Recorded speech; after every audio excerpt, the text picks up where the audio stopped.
Welcome everyone to this health and embodiment call. I'm here with John, and we are kind of how can you say it? We are not mentoring is not the word. We are moderating is the word I'm looking for at this call today. It's about the nervous system and the transformation of the nervous system and how we can support the nervous system. And I think that this is something definitely in the world of today that we are all influenced in some way. In the world we live in, it's not a world that is super nice to the balance of the nervous system. And I think even if before there has been maybe more survival on a daily basis, what we're dealing with today is a more complex picture of different things that are influencing our health and our nervous system.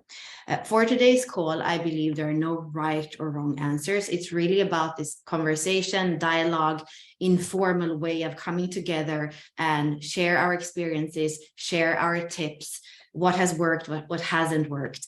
I definitely know that right now, when it comes to my nervous system, I'm in a place that in periods of my life, I never thought I was going to come back to a place where I actually felt relaxed, where I could wake up in the morning and not feel like something was wrong, and where I didn't have to use my mind to kind of tell myself that everything was okay, because the feeling in my body and in my being was different. So I know that what's possible with nervous system is amazing. And I hope that some of that is going to come out in the conversation today. You're definitely also welcome to weave human design, gene keys, frequency, vibration, mechanics in any way you want in your shares and your questions. So with that introduction, the floor is open. I want to leave it to you, John, first, and maybe a little bit more, less like all over the place. You want to say something about the nervous system? Well, I think the first thing that I want to speak to is both kind of a personal experience as well as something that I hope, or that's kind of the wrong way to put it. I was going to say that it's something that I hope everyone can relate to, but then I thought about it. I was like, no, actually, I hope you can't. And it really has to do with the way that we experience stress in our lives and how we process it through our entire system, and how our bodies often have a response to the emotions and the thoughts that we have that doesn't always entirely make sense. Like our bodies can experience the threat, a mortal threat from an emotion of fear, from thoughts of anxiety that we might have around what's going to happen coming up in life. And it kind of puts our overall system into a state of habitual activation in the form of survivalism. And you can see this all throughout the gene keys, with the gene keys that kind of talk about survival. And this happens to such an extent that oftentimes we don't remember what it actually feels like for our entire system to fully relax. People have sleeping problems, like there's so many ways that this can show up. And I remember the first time I actually felt my nervous system shift from one mode of operation into like a deeper mode of relaxation. And it was really shocking because I'd been doing all these yoga and meditation, and I'd already been doing all of these things that are supposedly going to move our systems into a sort of more relaxed state of being, which I experienced. And I was like, oh yeah, I'm definitely relaxed and I'm in a good place. And then I went through a period of using an infrared sauna at home. And it took me until about the 10th use where I was sitting in front of these infrared lights that were warming my body up and making me sweat for about 45 minutes at a time. And after that 10th time, it was like my whole nervous system just shifted and went. And it shocked me because I didn't think that I needed to relax more. And so I began to just contemplate, I wonder how, if my state of feeling relaxed was actually a state of feeling activated in this mode of survival, how much that impacts my overall well-being. How does it impact my emotions and my relationships? There's just so many impacts that this aspect of our body, our nervous system, can have on us. Because the thing that I noticed as soon as that happened is my mind stopped trying to grasp at things and to either control them, understand them, or define them in a way that I could make whatever my mind was chewing on safe. So that's kind of the thing that I want to bring up and ask everyone to speak to, if you wish, to consider, to contemplate, is what is your experience of safety? Because this is really, in our physical bodies anyways, this is very much regulated by the state that our nervous system is functioning in. Is it in a sympathetic state, survival, or is it in a parasympathetic state of resting? And both of them are important. And that's kind of what I just wanted to offer into the space, is where do you feel you are most of the time in that space? And do you even know? Do you even have experiences that tell you, oh, I'm over here, or oh, I'm over there? Most of us know when we get super triggered, we go into some form of fight or flight, and we have become aware of that. Do we know when we're really in a deep state of restfulness? So hopefully that is an intriguing contemplation for people to think about. And I'd love to hear any ideas that people have, or if there's other things that you wish to bring up about your experience. Let's dive in. So does that sound good, Bella? Yeah, that's perfect. So definitely let's have a general conversation. I like how you're starting it, John.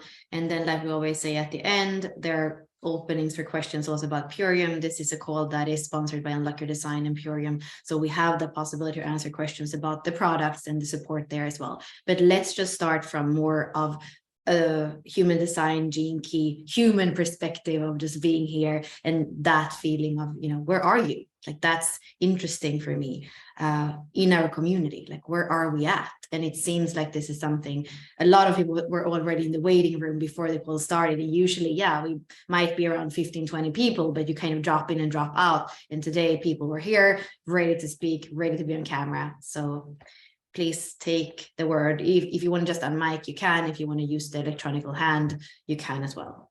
And as usual, we appreciate to kind of have a dialogue. So if you have several things to say, start with one, see if somebody wants to get inspired and answer, and then we can come back later to a second thing. So Jennifer and then Nicole. Yeah, so I just, I did type in the chat that my nervous system has been taking a beating. I've been in the process of getting myself out of fight or flight. I've been using a bunch of different modalities to do that. And I kind of wanted to have a talk, because I think everybody on this call is probably really quite brilliant at maybe getting themselves out of fight or flight, but more having a talk about, like, what are the various aspects of like I noticed that there's some 15s and some 10s showing up here. And so maybe those are a little bit more sensitive to fight or flight. I freeze. And so when I was working with my traditional Chinese medicine naturopath, like brilliant healer guy, I found that the freeze was the thing that needed to come out of my body the most. So I have some questions about that. And then also, like, I don't know if people have some feedback on sort of how long does it take? Not that I'm expecting it to be some instantaneous, miraculous recovery. I mean, if it takes me 5 years to, really get into a relaxation phase with my body. I also notice, and I'm aware, the 25 is my evolution, and that has constriction. And so I am a shallow breather. And so for me, I do notice that I'm laying in my bed trying to like calm down at night, and I'm doing that shallow breathing, which I think probably is, almost like a self-fulfilling tipping point. Like the shallow breathing creates the panic creates the shallow breathing. And so I have some questions about that. Like, I feel like that there's a lot of wisdom on the call. And so I would like to tap into that.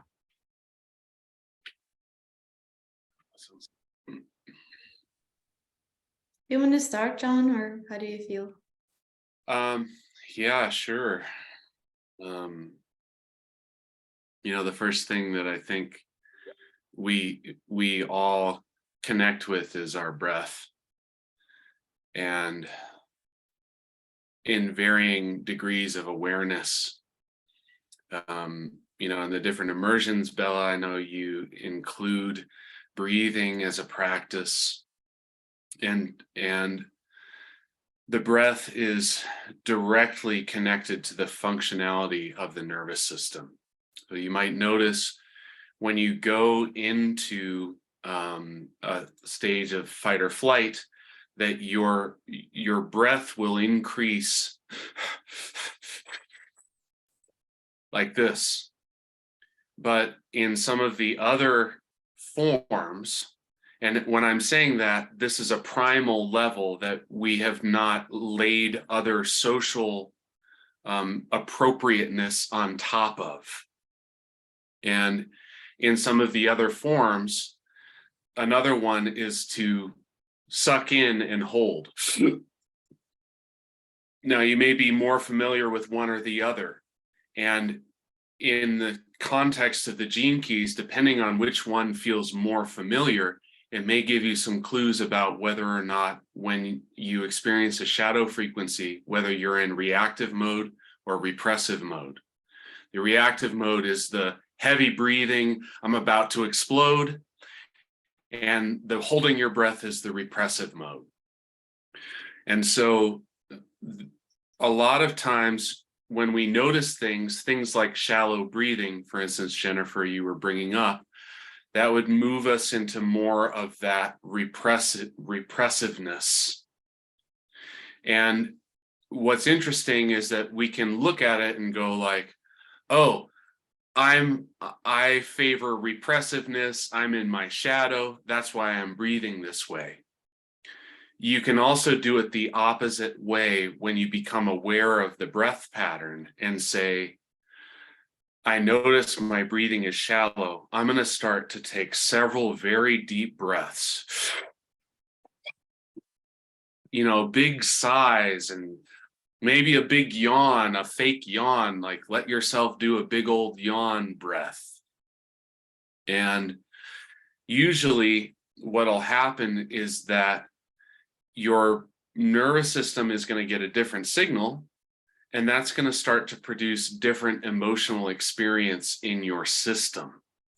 We a lot of times get confused. Oh, I'm in this state, and that's why everything is happening, and I've got to change the state first. But we can actually do it backwards. We can consciously do our breathing different. We can consciously move our body differently, and that will have an impact on the way our nervous system responds to whatever stimulus is happening. So, I mean, to me, the awareness of the breath is super important for this whole idea of nervous system, whether or not you're doing various breathing practices.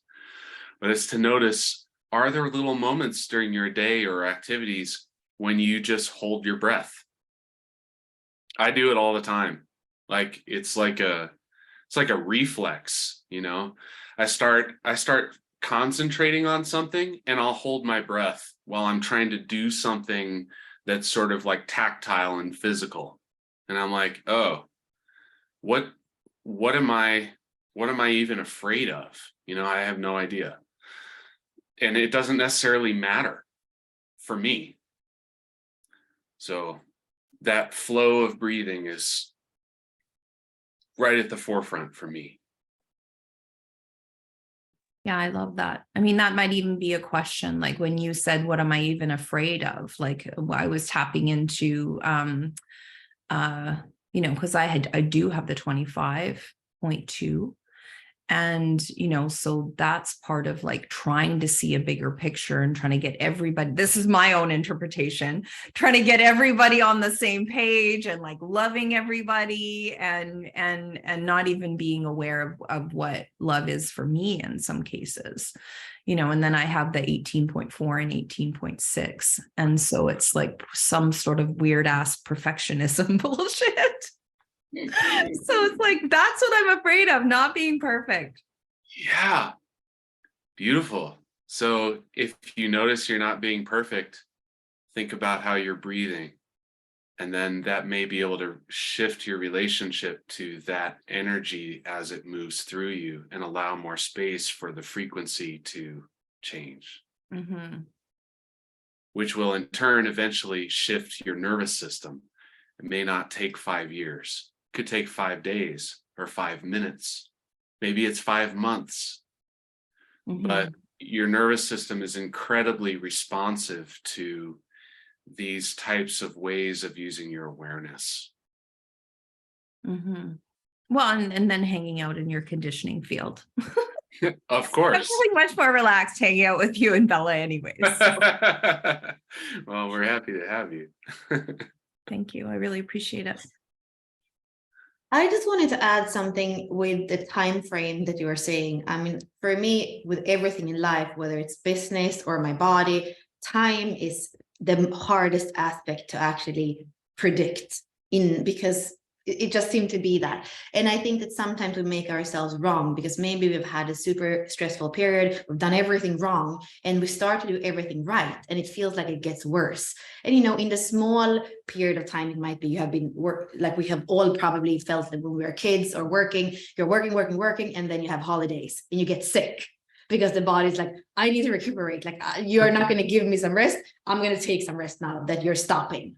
And for me, what I understood much more about that when I started to understand Richard Fluke's work. I've worked with, like, I've spoken about him before. I worked with him after I read the book and understood how he's also taking out a lot of stressors from the environment in order to help the process. But basically what he's saying is that most of us, when we don't breathe, when we're stressed, we are in a sympathetic overrun. So the body is going too fast, and that can be like maybe in my case, even my thyroid and my adrenals were going too fast, and I was super skinny and I was going.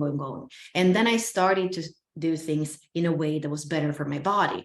But then actually my thyroid got worse. I got hypothyroid, and then all the problems just seemed to escalate and become much worse for a long time, even as I was thinking I was doing everything right.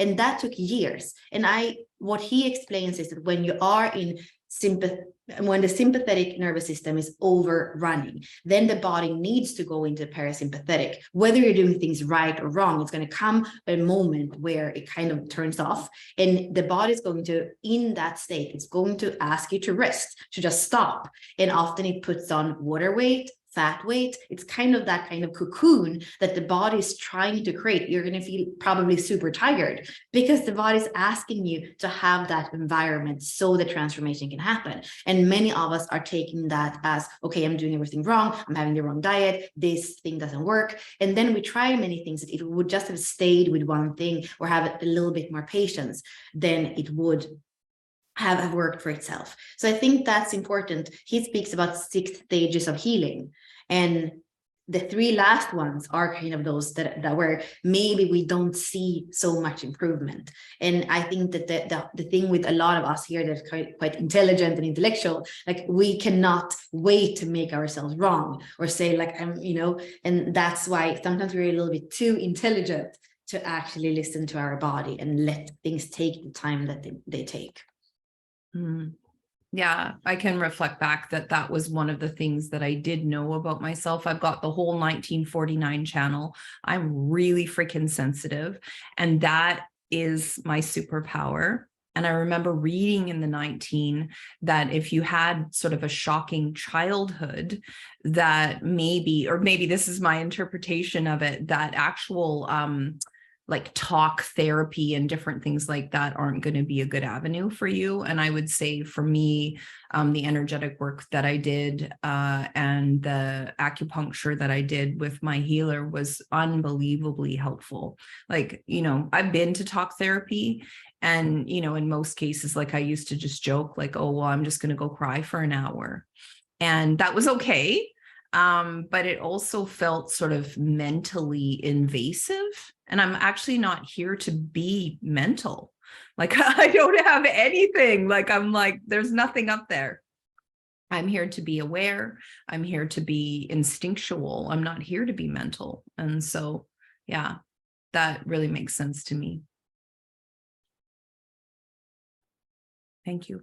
Thank you, Jennifer. Before we take the hands that are up, does anybody feel like you have something to reply to this? Is something really sparking for you as you heard Jennifer and as John and me were adding some of our experience, just so that you feel like, oh yeah, I have something with this. Is anything coming up for anyone? There's something about the emphasis you just put on being instinctual, connecting to the shallow breathing and the sleep, right? And so like, it's making me wonder what kind of environment you set yourself up to sleep in. Like, how do you put yourself to bed? And creating a space where the instinct isn't to breathe shallowly, but rather to relax more deeply.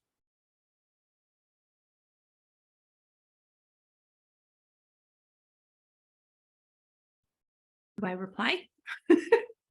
I'm very careful about my sleep space. It's interesting now that I'm in a different space. I remember working with someone or hearing someone say that if you don't feel safe when you're sleeping, then you're not going to sleep. And in the old house that I was living in, that I just left, I had 2 locks on the bedroom door. And in this place, I kind of feel like I don't even have to shut the bedroom door. So I think it's more of an in-between space of moving from the one, you know, yeah, it's interesting. I'm looking at that book, or Why Am I Sick, you know, and the sickness, the sick energy in the old house, and moving into a place where, you know, I'm the one who's programming the energy. Yeah. So yeah, it's definitely for me. I will look deeper at that, Kelly. So thank you. What a quick response to that. I feel like celebrating you, like you're at this moment of passage where this thing was really challenging and it's better for you now. So I just want to throw that in there, like, go you did it. You did it. Yeah, thank you. It's like a series of unbelievable miracles. The universe is like, here you go, have some more. It's been good. Thank you.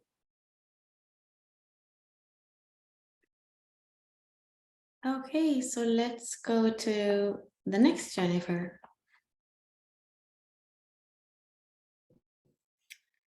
Hello. The nervous system. Very familiar with it. And what I guess would like to ask is, I know it works for my body because I've practiced lots and I do it lots to get in that regulated state that I'm needing.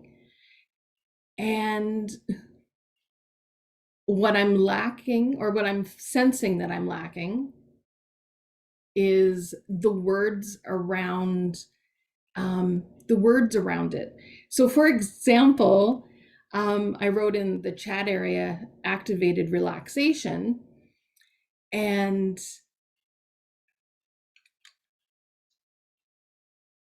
for myself, there's needs to be, I would like some expansion potentially on the idea of activated relaxation.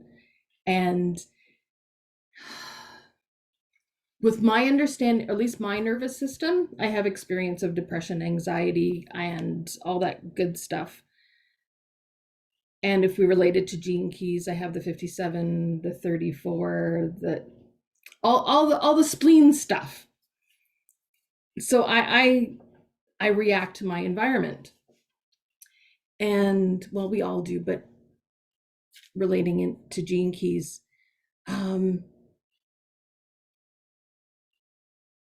yeah, right now there's this missing part for myself that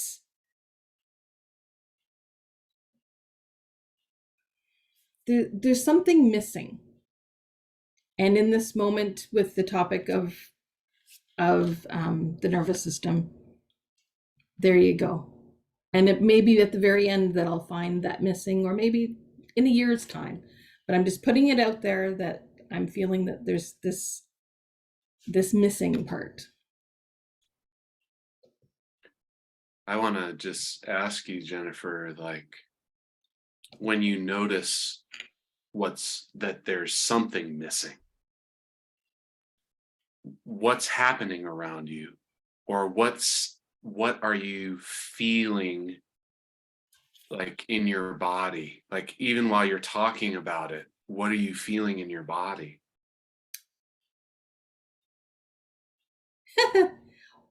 Thank you for the question. What am I feeling in my body? Well, in this present moment, I'm actually very alive and relaxed. I'm not sleepy. I'm not worried. I'm not anxious. I'm very alive and relaxed. And I think it's the word relaxed. I would prefer a different word than relaxed. Unless I just need to say alive. And not necessarily forget the relax. But when I think of relax, it's my programming on the word relaxed. Relax for me is sitting or it's in that transition right now of relax is sitting down.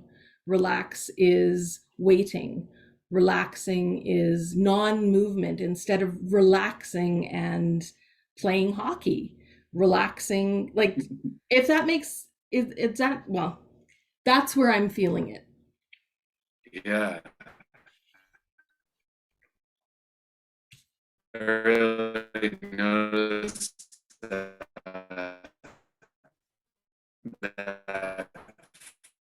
feeling of like when you think about relaxing. Oh, everybody's frozen. I'm not hearing is it me or is it well. you? Yeah, sorry about that. Is it a little better at the moment? At the moment, your internet connection was very relaxed. And that's what I was. Yeah, it's like relaxing is without activity only. The only way to relax is to stop the activity. And what that tells me is that all of the activity that we do is stressful.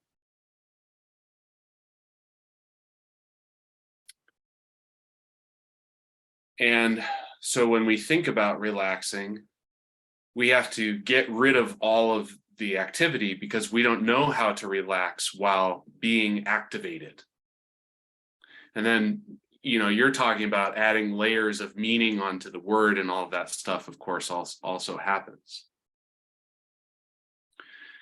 There was I've forgotten his name now, and I don't honestly know whatever became of him, but the very first transformational process, like self-transformational process I went through it's some 18 years ago or so. There was a man who came to our group, and he had focused on what we were terming his genius, which is great that's what we're in here for right now, unlock your genius. And he had recognized that his genius was resting,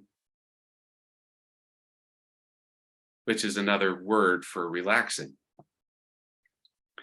And so his whole process of transformation that he was sharing with people, and he had written a book about it, and he was taking people through this process and all this stuff, was like, when he went into some form of activity, whether it was washing the dishes, playing hockey, whatever it was like, can I rest into washing the dishes?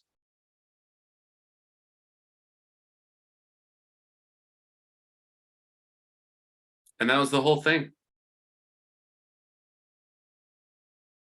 And he just went around seeing how well he could rest in everything he was doing all day long.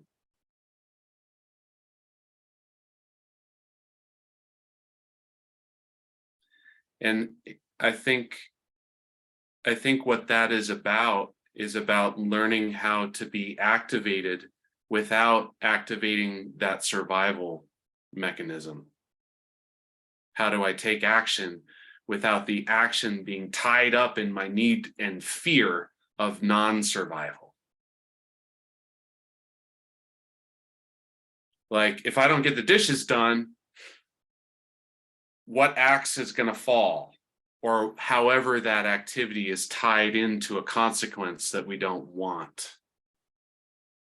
Because we imagine the consequence that we don't want, and we're like, I better do this thing because I don't want this. And then that gives a signal to our body, oop, we're under threat. Then your nervous system goes,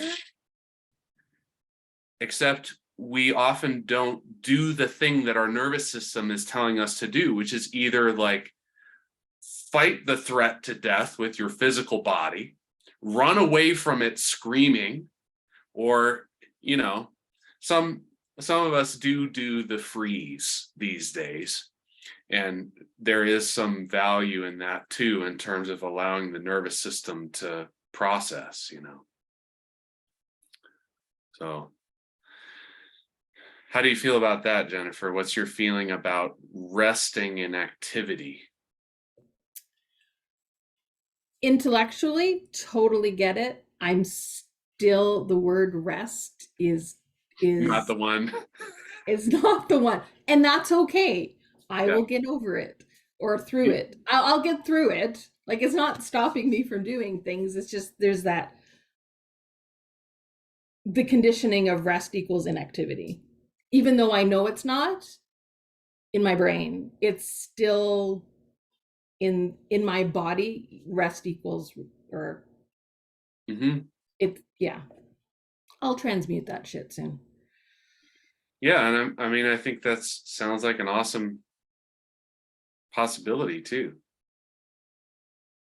Is learning how to feel that different thing about whatever it is while you're doing whatever you're doing.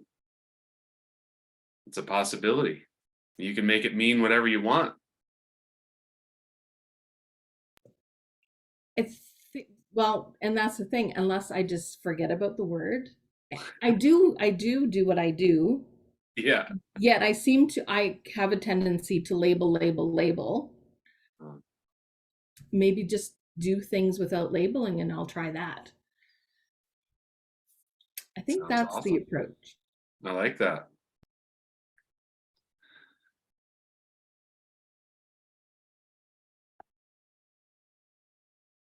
Well, I think we're moving on to Nicole, and then if anything sparks for anyone in relationship to what's been said right now, you can come back to that. But I would love to go to Nicole and then to Lila.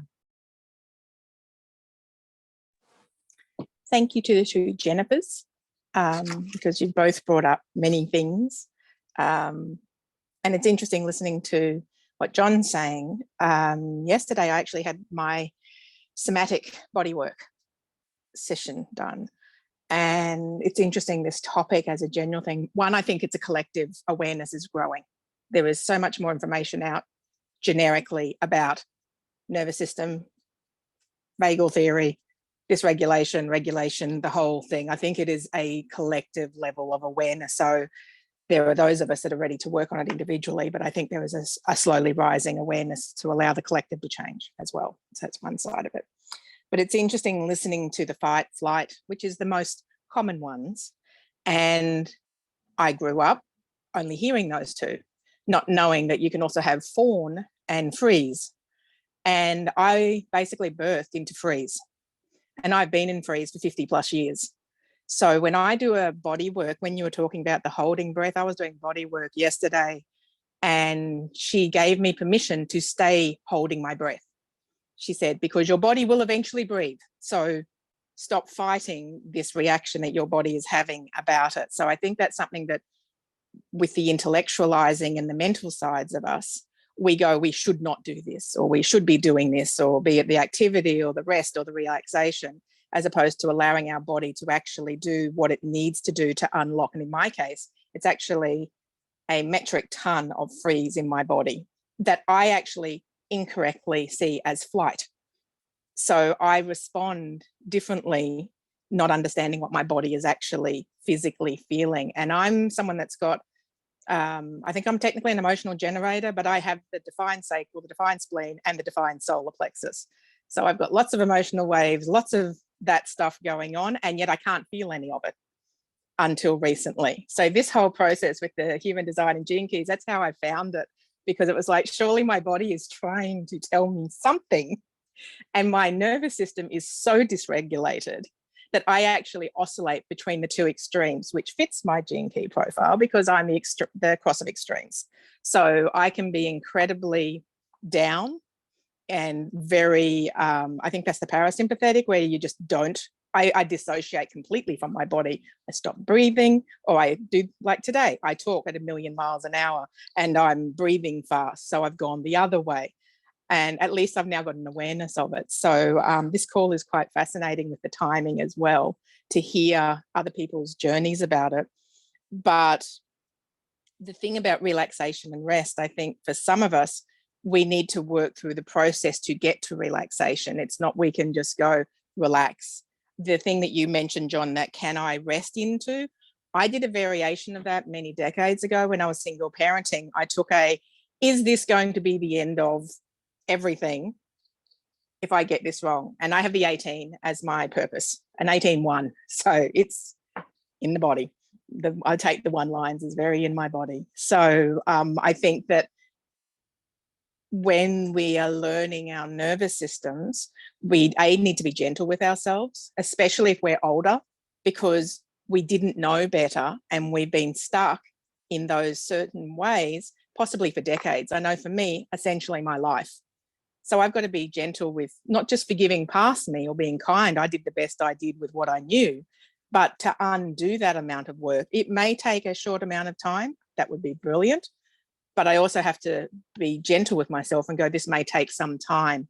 And I have an exercise physiologist who is very emphatic about my version of rest does not mean lying on the bed.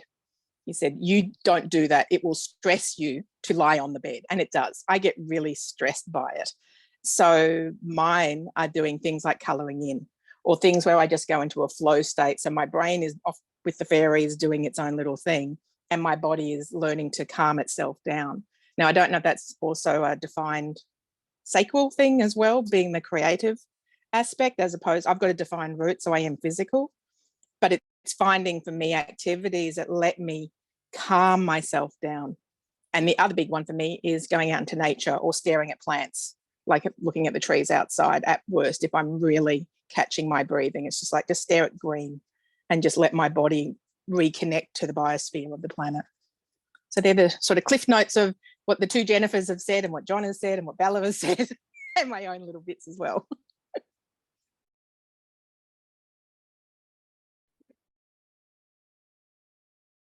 Yeah, thank you, Nicole, for weaving. And I saw you unmuting John. So I guess I let you. I just wanted to say thank you to Nicole for bringing in that piece where no matter what your survival response may be, fight, flight, freeze, fawn, whatever it is, allowing your body to, without resistance, do the thing that your nervous system is telling you to do to keep you safe. And in your case, Nicole, you said, oh, I had to like do a super freeze. And that's one of the techniques that we can use that will allow us to shift our relationship to these reactionary responses that are more or less involuntary. Because as long as the nervous system has a reaction, and then that reaction is stifled for whatever reason, that energy never actually leaves our body. It stays in a state of like looping itself, which creates a vibration, which is going to bring to you all of these experiences to, again, give yourself the opportunity to let that energy process out. So depending on what your system has told you to do, and like Nicole said, that can be challenging to determine sometimes, you know, but it's like, if you have the flight response, it can be extraordinarily healing to go out into a field and just run around like Grover with your hands over your head, screaming your head off for a while. For other people, if you have a freeze response, running around screaming your head off in the field is like the opposite thing to what you want to do, because that is not the signal from your body that your body is giving you that this is what's safe. The running around screaming with your hands over your head is likely giving you the signal of this is the threat. And so when people go about processing some of these deep levels of energy, it's really easy to get confused. What am I supposed to do? I don't know. And we can actually choose stuff that drives us further into the problem that we're having rather than helping us to release that. That was an idea that kind of came up to me around when for a time I noticed a lot of rage circles showing up with people getting together and just screaming their heads off and like being really angry. And for some people, that's extraordinarily healing and releasing of all of this pent up anger that, you know, that rage fight anger never got released. Great for them. Horrible for somebody who's got a freeze response in their body. So all of this reflection is just thank you, Nicole, for bringing all of that wisdom and along with the idea of being gentle with whatever is present in you, whether you're old or young, no matter how you see that or how many years you have, we've all got this stuff like deep in our systems. So thank you. Yeah, thank you, both of you. And definitely fourth line 57 in my core wound. So double gentleness. I definitely agree with that. And at the same time, there is something with diversity that feels like it's coming in here in the call right before the whole immersion. We were speaking about many different things, but one of the things that came up was Gene Key 60, and sometimes like see the limitations and the structures more than see beyond them, and that the other side of the 60 to 56, which is enrichment. So there is also something that I do speak about with a lot of heart. I believe it is to have diversity in what we are trying. So to not just say, okay, I'm so fragile, so I always have to try this, and this is the same, or this is the way. Like my mom, and I hear my mom say, and sometimes I hear Ashley say, I have to understand it. If I don't understand it, I can't even go there. Like when we have these things that are a little bit fixed in how we think that we're going to respond, we might just kind of make that nut that we often see, the core wound, for example, as we just make it harder. So for me, when it comes to breathing as well, like I am doing different kinds of breathing. Of course, if I feel like it's too intense, I slow down. Of course, if I fall asleep, then next time I sit up. So I feel like, it's going and adjusting little by little, but daring to go there, because there is something with the nervous system and our organism that when we go in like tracks, we continue to go in these tracks. So when we can start to do things in a different way, for me, that's also when we can allow the nervous system and our organism to respond in a different way. So that feels important as part of this conversation, to dare to, try a little bit of new things. And that's, I believe, why we have a conversation here today as well, to get inspired by each other and the things that have worked or not worked for other people. I'd like to say a little something if it's possible. Yeah, I thought you were waving goodbye, but sure, you absolutely are welcome. Okay. Yeah, I was, what dropped in for me listening to all of you just now was Richard Rudd's Venus sequence and relationships. And what dropped in was that we all have a whole bunch of incarnation crosses. And so we're all kind of responsible for an aspect of the universe. So there is an aspect of the universe out there that is not you walking out in the world, that's kind of responsible for maybe some of the karma that you're experiencing, like stuckness and limitations and all that fun jazz. And so, like Richard Rudd suggests, you'll want to sit in relationship with these people. These people are going to be like energetically super activating for you. They are going to be able to release some of that stuckness that you're experiencing. And it's just going to return to them because, the cycle is sort of done, right? And maybe it was correct in the past, but we're not here to be all afraid anymore. So I don't know. That's what dropped in. And that's what's been really successful for me, is just seeking out those energetic signatures out there. Like Richard Rudd says, like it's like in plain writing, he says it, we are each other's medicines, and to seek out those people that are going to be incredibly releasing for us. And it might be super uncomfortable. Like it'll feel like, you're being trampled by Cali for, maybe some long periods of time, but they're going to be like super releasing for you. They're going to be they're going to tend to you. And it's not an easy process, but I do believe Richard Rudd is right about that. Whole relationship and tantra and all that is super liberating. So I just wanted to drop that in there because I felt like it was just coming in so strong and I wanted to share it. Thank you. Laila and then Monica. Hi.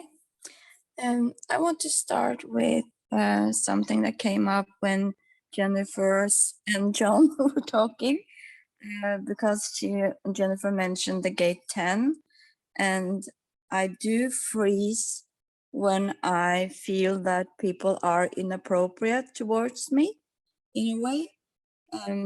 I feel that I'm getting off guard, and then I freeze totally. And the conversation ends, and afterwards I see that, oh, I should have said that, or I should have reacted like that, but I can't. Everything stops. And as an MG with full integration, I feel that I have been very sport active all my life, and if I'm going to be in the state of relaxing, like John said, I have to be super tired, and then I can be in the mode of relax when I'm doing something in the house or anything. Then I'm just in a slower mode, and everything is just super like a turtle mode for me. But it's so good to be in that state as well. And that I have been doing a lot. Usually it happens if I have been out dancing all night and been out for a disco or something, and the day after when I wake up, I'm in that state because my body hasn't got up to the normal pace. And that is very nice. But I want to say that I have a lot of problems with my thyroid, and I've been thinking about why that is, because the doctors can't figure anything out. But and I haven't been thinking about the nervous system before I came to your calls, Bella and Ashley and John. But my body has been telling me stuff anyway. And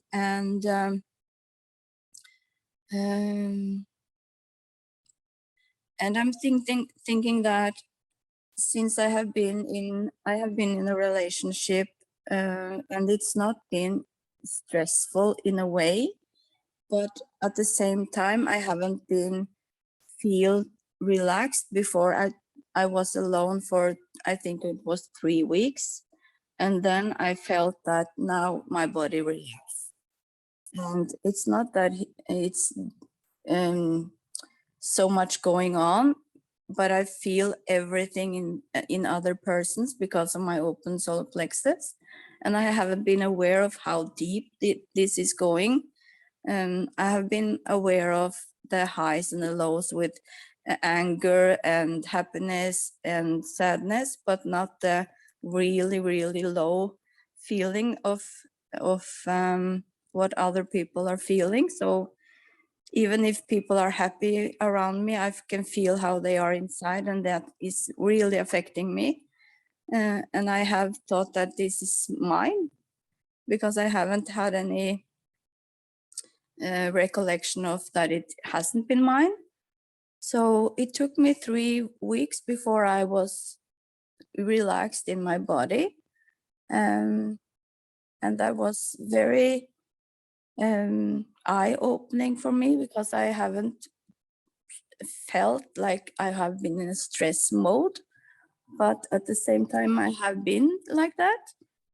So that has been very interesting, and now my body has shut me down completely. I have I have gate 46, so that's just killed my Achilles tendon. So I haven't been able to move for 10 weeks, and I'm so tired.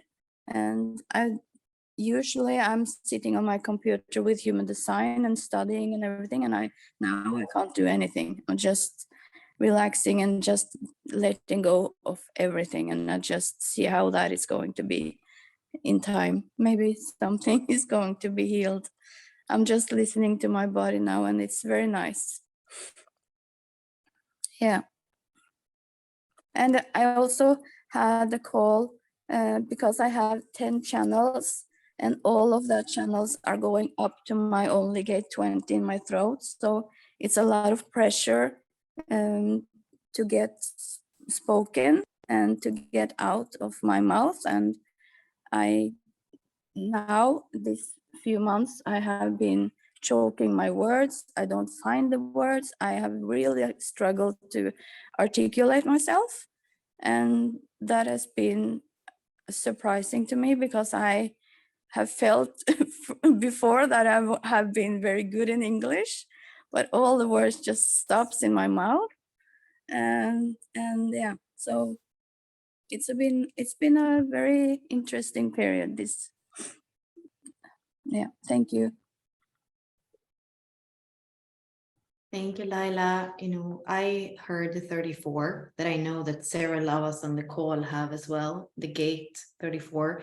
And when you're saying about the tiredness, and there is something there, this thing about forcing as well, and I think it's connected to our throat in certain ways, where I bring in the archetype of the Black Panther again so many times, because she's not only resting because she's exhausted, she's kind of resting out of pleasure, is what I would say. She's not available for anything else than resting. So all of us with a 34 that might have a tendency to force in the outer, in the physical, if we could rest out of pleasure, that I believe would be a really beautiful like exercise for us, because we kind of like, and especially if we are manifesting generators, we go until we can't do anything else. And then, like you say, then the body's even telling us fast, like more powerfully with something else that kind of shuts off, and then we can't do anything else.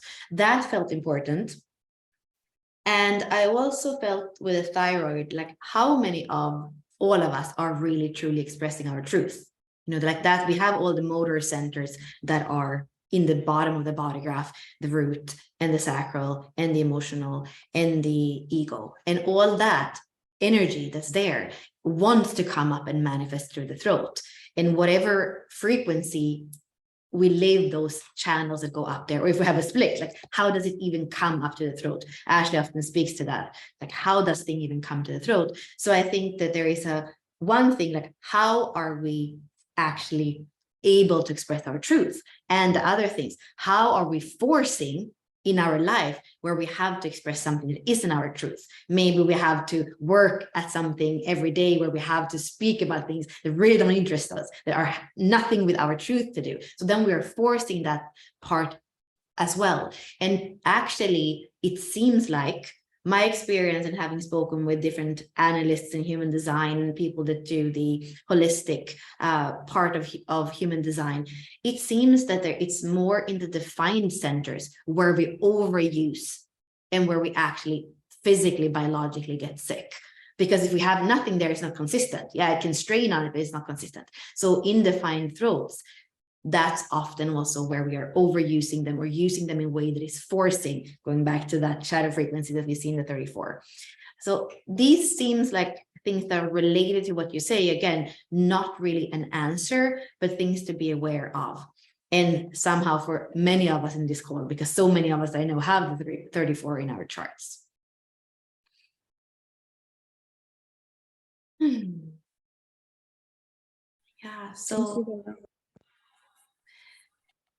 we are soon going towards the end. So I wanted you, John, to come in and weave whatever you feel here, and then to Monica, and then kind of round up together.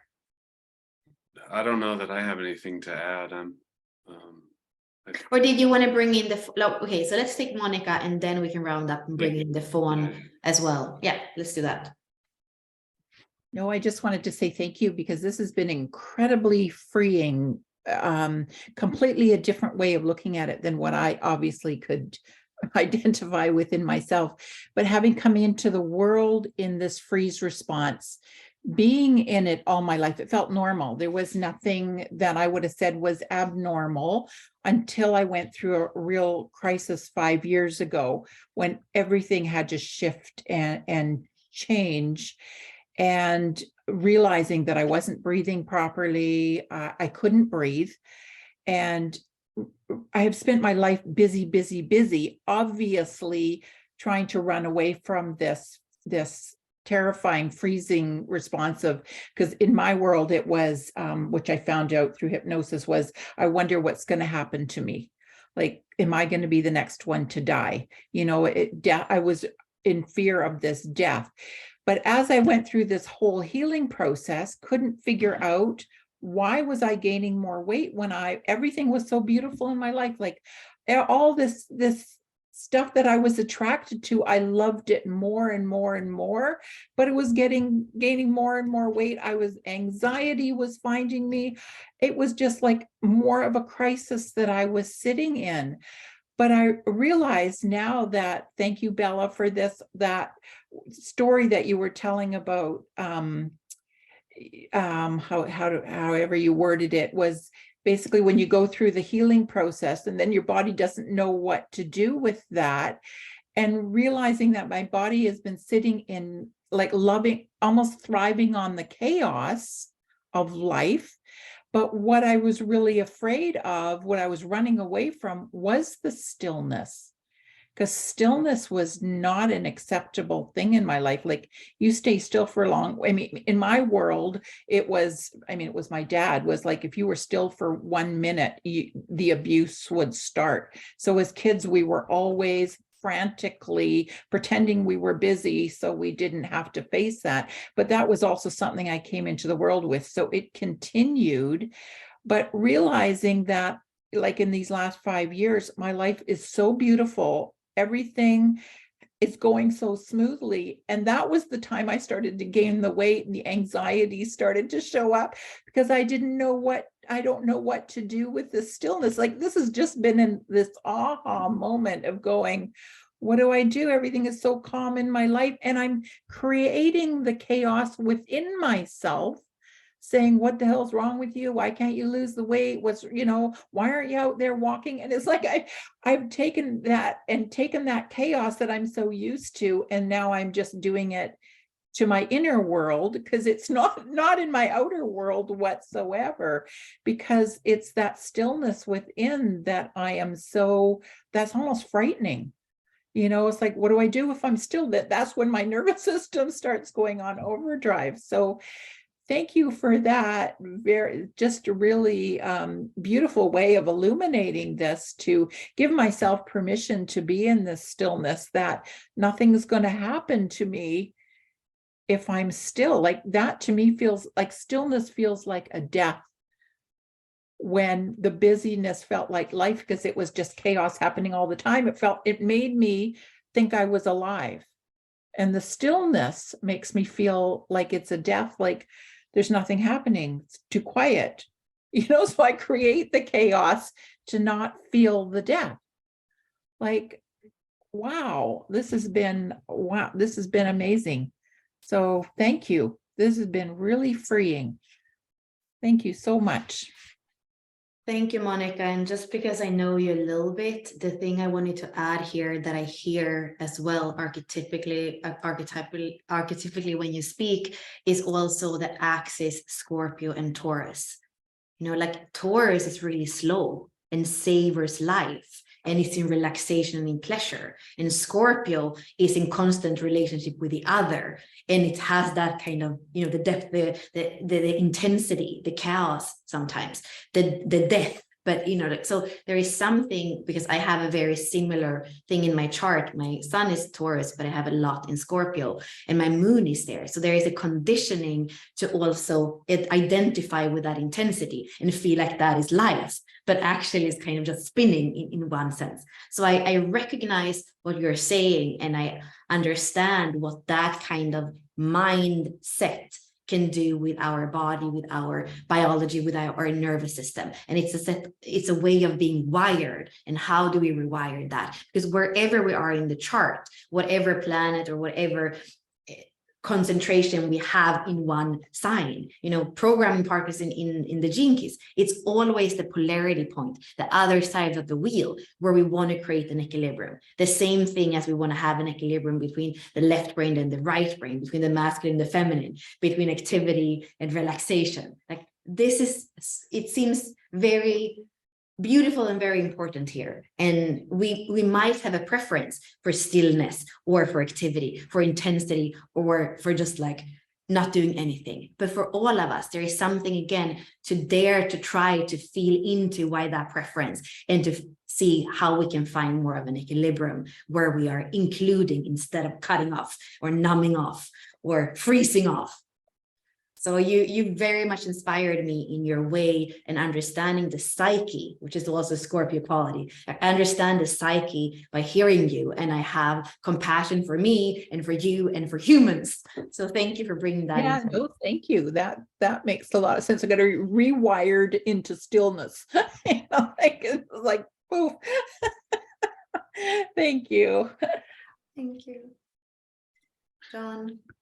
Yeah, that's a really incredible share, Monica, because it really ties in together most of what we've been talking about during this discussion, which is what are the patterns of reaction that we experience that are generated by our nervous system responses to life. And what you shared with us was that your response to the threat, whether that was anger from your father or whatever it was busyness, chaos, whatever, however it is that you experience that. And what that means from a certain perspective is that your nervous system became attuned to recognizing that chaos, that busyness, that activity as that which sustains life. And stillness got equated with death, because if you stood still for too long, you were gonna get it. And as human beings, you know, in those situations, particularly as children, it's pretty rare that the threat of death is actually present. But our bodies can't tell the difference. So when we go into the Venus sequence, or we go into some other form of self-exploration and kind of untangling the stuff that's all tangled up, if we're going to get to the basis of something, inevitably, we're going to come into connection with the experience in our bodies that is equated with the greatest threat that is possible. And that is physical death. That's the body's understanding. And so when we come to an emotional transformation that we're looking at, or a transformation in our relationship, when we actually get to the thing, our body is going to say, it is not safe to do this. You're going to die if you follow through with this. And these other techniques that we have, whether it's Wim Hof ice baths or breathing exercises or reconditioning our reactionary responses, all of that stuff is really coming from our nervous system and is manifesting through our body, which generates the emotions that we have that are going to allow us to easily move through a process, or kind of run away from the process, or get flustered by the process, or overwhelmed, or however all of those things happen. So it's like, one of the things that I have landed into myself is how important it is to give the proper physical messages to our bodies about safety, about the environment that we are living in, and how we can relate with that in a way that is going to support our deeper processes moving through. And, you know, that's really why I started focusing more on my own body. That was kind of part of my process this year. I'm a 6'2", the second line in the body. I always treated that second line as kind of a little bit bad. like it was something that I had to like keep at bay, because it was the thing that put me up against that fear of death in my body. But once I started delivering to my body the support that my body is asking for, then it made being able to embrace my body a completely different story than the story I'd been living with. And my nervous system is still kind of readjusting to that, and that takes time. But if we look at ourselves as a holographic being, that means that every little component within us has all of the stuff that we are inside of it. And so looking at the health of the cell, each individual cell, we can begin to understand what's going on in our bodies based on what are the experiences that we're having. So if we have a system of responding to life through freezing, that's what our cells do too. Our cells, the mitochondria inside, which generates the energy, if that energy is not released from our system properly, our cells will freeze, and suddenly we're going to run out of energy.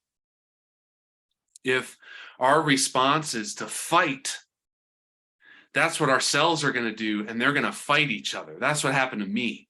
That's why I'm a type 1 diabetic now, because my body started fighting the cells in my pancreas that essentially allow me to stay alive. And as long as we have these things going on in our bodies, it means that our body is, and our whole being is asking for a level of support that we haven't yet learned how to receive. And in the physical body, that's a physical support. It can be emotional, it can be mental as well, and those are wonderful ways to relate to our bodies. But the mental and emotional things will not make up for the physical things that our body requires in order for a cell to come alive again, or a cell to stop attacking other cells inside the body. So I sort of ended up getting into this thing with the nutrition, so I'm going to finish that, then I'll talk about the fawning response. When I started using the foods from the company that I found, and I'd been doing all of this stuff, organic foods, I'd been doing functional medicine, I'd been trying all the different diets, whether it was keto or it was vegetarian diets, vegan diets, all of the stuff. I didn't have something that was providing my system with that feeling, that would allow my system to just go like, oh, I can function in this environment. Oh, I can actually rest through this environmental process. Because some of this stuff is just purely physical on a certain way of looking at it. And what's interesting about these various pathways that we can actually focus 100% on our physical body. And if we do that and we have good pathways that will allow the well-being and the health of our body to come through, if we have emotional issues, mental issues, and by that I mean traumas, pain, suffering, I don't mean like there's something wrong with you, those things will begin to get processed out naturally just from focusing on the physical body. We can do the opposite process of focusing on our mental well-being, our emotional well-being, and if we get deeply enough in that process, our bodies will then begin to respond. What's challenging for most of us is to get deeply enough on just one layer to trigger the other one to shift. And we have a variety of experiences of either success or stuckness that we might feel in terms of shifting things. So when I found this form of foods, I'd already engaged in raw vegan foods before. Now my PHS, I have the 5, which is a high sound, they call it high sound or something. What it means is I require lots of high frequency foods, and everybody's very different. So this may not be a solution for absolutely everyone on the planet. However, what I do know from using it is that the support in my cells allowed the energy in my body to be reawakened, that allowed all of the work that I'd done through my emotional, my mental, and my spiritual being to suddenly manifest through my body and start to transform my experience of the world in the environment. And in the case of the nervous system, the things that I'm using are a couple of different herbal things that you can find from a variety of different traditions. That's what I love about this company, Purium, that Bella and I are engaging with, is that it's like these formulas come from not just one system. So I don't have to spend my life studying traditional Chinese medicine to know what herb I need for this problem that I'm having. I get to just put the foods and stuff in my mouth, and all of a sudden my body just responds, and it's like, wow, I feel like a completely different human. So for the nervous system, we need supports for a few very specific things. Our adrenals, the electrical signals moving through our bodies, our sleep, and then also for the actual nervous system itself, the physical nerves and neurons and all of those things. And our company has a variety of things that has very effective supports for those. So when I am going through a process of re-regulating my nervous system, and I'm taking things into my body that are supporting this, I'm actually doing it from both sides.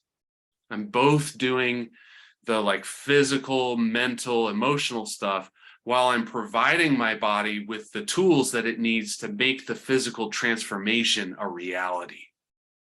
Rather than just relying on, oh, I finally got to the bottom of my emotional pain and now I feel great all the time, and that seeps down into your cells and eventually heals them, which is sort of a little bit of mystical woo-woo, no matter how woo-woo we are, you know, because we don't really understand exactly all of the causes and effects between how our emotional bodies are impacting our physical bodies.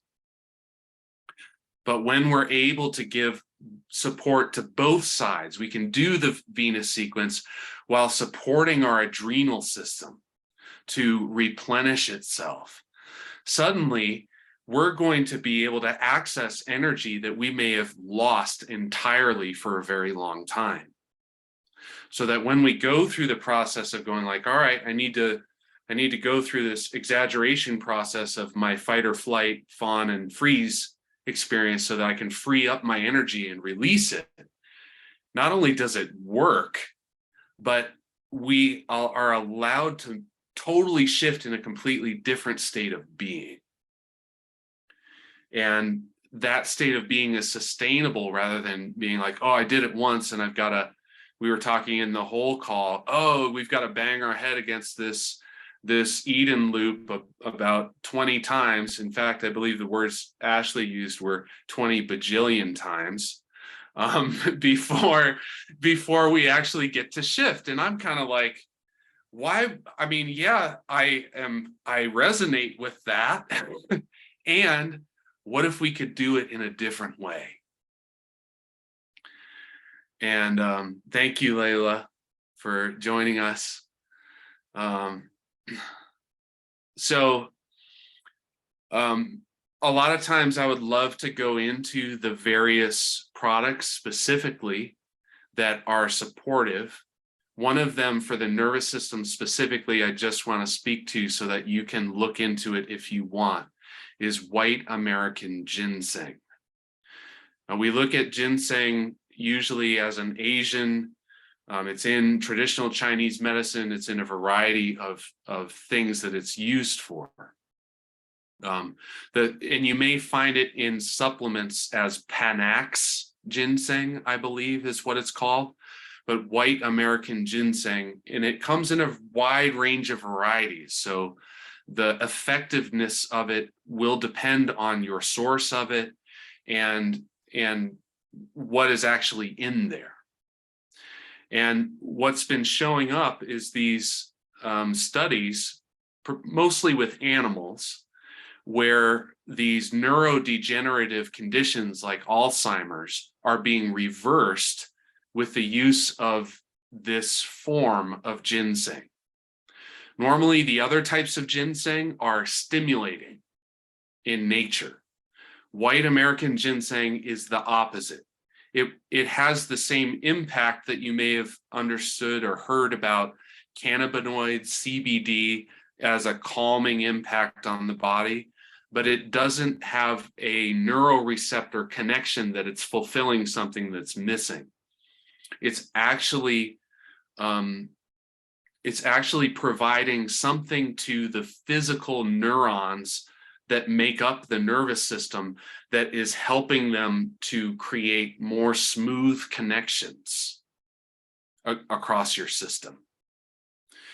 So it's really a pretty phenomenal possibility that we could actually just use, and from our company, it comes in a liquid form, and you just add a teaspoon to whatever juice or beverage you're drinking, and it has this impact on your system over time of using it. And it's, you know, these types of solutions, if we go, hey, I've got an issue with my nervous system, I'm going to go out into the world and find white American ginseng, and I'm going to take it. And you start taking it, but you don't change anything else about what you're putting into your body in terms of the cellular support that you're receiving. We may not notice any effectiveness for the impact that we're expecting. And the reason is because of the impact of all the other things that we're putting into our body is masking the benefit that we're receiving from that good ingredient. So when I look at this as a possible solution for reorganizing, recalibrating our nervous system, it really is a holistic thing that we look at. And that's why I'm choosing to spend a great deal of my attention in educating people about the foods that come through our company and working with them so that they can shift the way their whole body is functioning to begin to address these deeper issues that are impacting how we experience who and what we are. So yes, Bella put adaptogens in there. The mushroom craze is for real. There's so many areas that we could go into in this topic, and I think the best way to look at it is kind of from our individual experience, and what is it that we're willing to accept in our lives with our physical experience. And are we willing to be, and if there are things that we do not wish to accept anymore, can we be open enough to try something different? So, I don't know if people have any questions or want to respond to anything around what I shared. And let's see, definitely, if there is anything. Let's go to Jen in a second. I mean, I just, what I wrote in the chat also for people to get the recording. This call has been so much about, you know, finding the way back. And I think in today's society, going back to what we said in the beginning, we are so used to use that quick solution to like cut caffeine to have more energy, and then something downer, like up and down, to actually relax at night.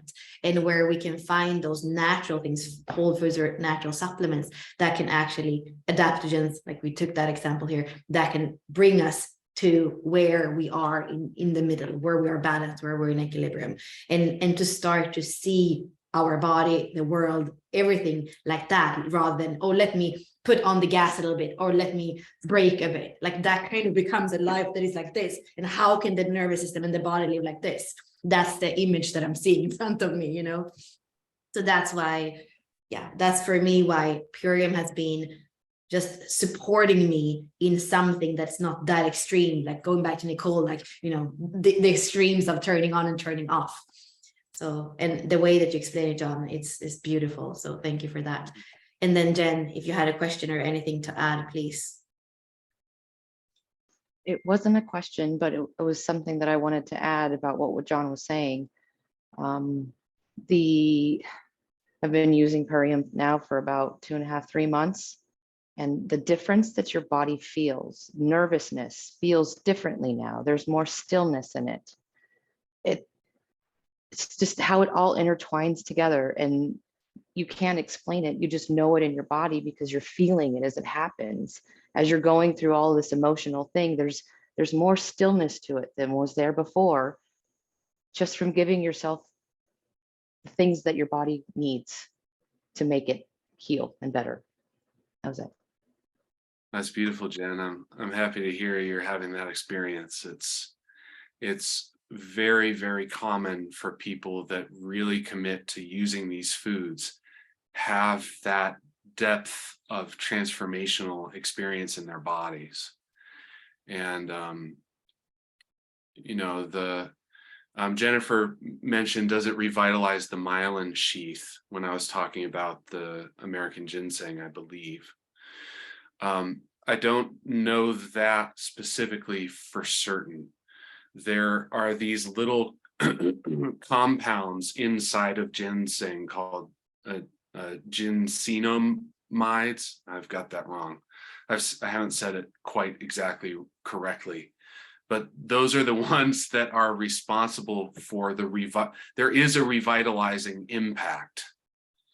They don't necessarily build myelin sheathing. For those who are unfamiliar, myelin sheathing is like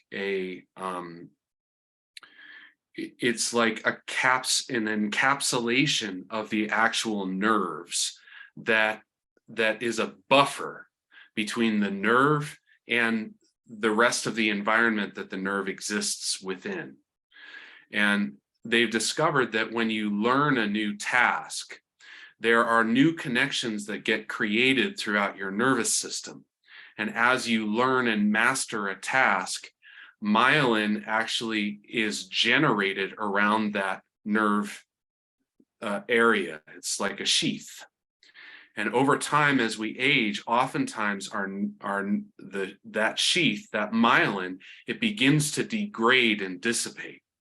This is actually what is happening in a body with MS. And it impacts all of us to some extent or another, depending on the general vitality of our experience. And I don't have a lot of stories of reversing MS with using these foods, unfortunately. I don't know if it's reached very many people in that condition. But our company does have, in addition to the ginseng, there are other herbal formulas that we use that can support brain health, which then correlates to the health of the nervous system. And of course, when we look at supporting the adrenals, supporting the serotonin production again across the neurons in the gut, there's so many things going on that are working synergistically together. And kind of like what Jen was sharing, it's like you kind of have to experience it to really understand what it does. And once you feel it, you're like, whoa, holy smokes, I can't believe I was in this other state before, because there's just not other food out there able to provide the density of nutrition that our cells really need to be thriving in the incredibly stressful environment that we live in. Bella, I didn't get to the fawning yet.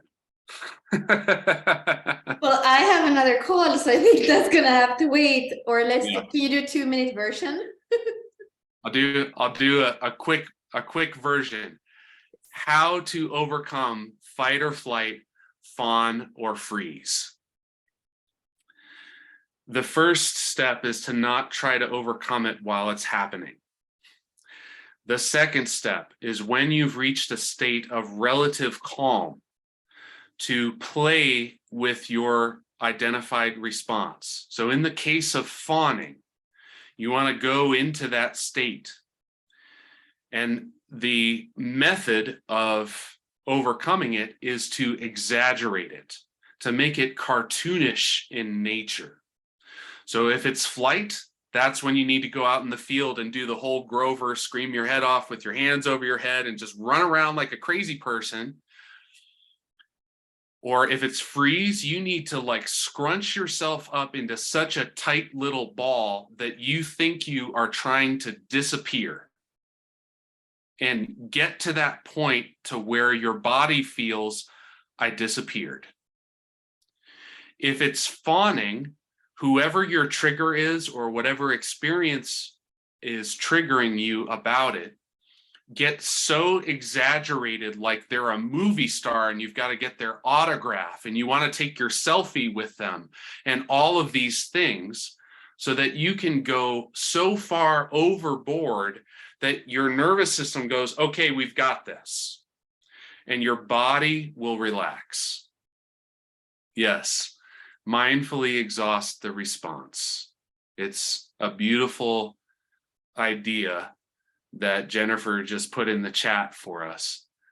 This is a very effective way of allowing this process to be completed. We talk in Gene Keys about cycles all the time and completing cycles. If you don't complete the cycle of a fight, flight, fear, freeze, or fawn response, you're going to be stuck in that cycle until you do. Once you complete it, your body can put out a different vibration, which will bring you different experiences that will no longer necessarily put you into that mode. So it's a really important aspect of how we're relating with our bodies. And if you want to speak more about how to physically support yourself in that process, reach out to Bella. You can reach out to me as well, so that we can help you with that. Jen, yeah? Just real quick, I wanted to say, I came to Purium outside of whole. So synchronicities, I just wanted to put that out there because this isn't all, one group that just happened to go on the same path together. We all came together separately and came together. There's an incredible synchronicity that follows this company around, and it's pretty jaw-dropping when you get to have that experience. It's really, really cool. And also with that, just the fact we were in found activation sequence before we went into whole Venus sequence, and the co-facilitator there was Gabrielle, and she's not necessarily into any of what we are into. She knows about human design, but it's very much more on a mechanical level overview. And she had just started, and this is a year ago now, more than a year ago, and she had just started, and she's in LA. We're not even close.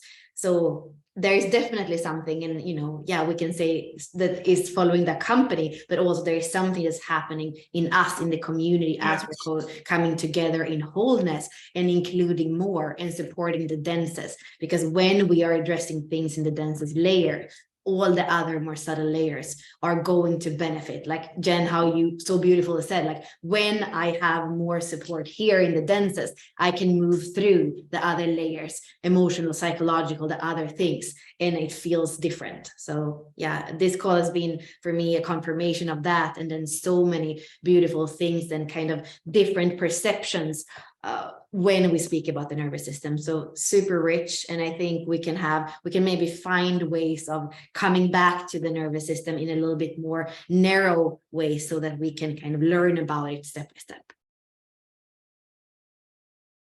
Yeah. Any closing words, John? Anything else? No, I just wanted to reflect to Nicole that unfortunately we still don't have an Australian outlet for it. And as with all, we are in North America, we are in the European Union and the UK currently. There are some ways that if you live outside of that range, that it's possible or potential to get it to you. And as with any new regimen, if you are working with doctors, if you're working with health practitioners, please always consult them before making drastic changes to how things are going, so that they can look into, Nicole brought up, some people's systems are going to respond differently to what I was talking about, white American ginseng, and that can be true for people. So please always keep that in mind when you're engaging in any kind of health practice. So that's it. Thank you all for your attention. Thank you, everyone. See you next week, hopefully. Bye.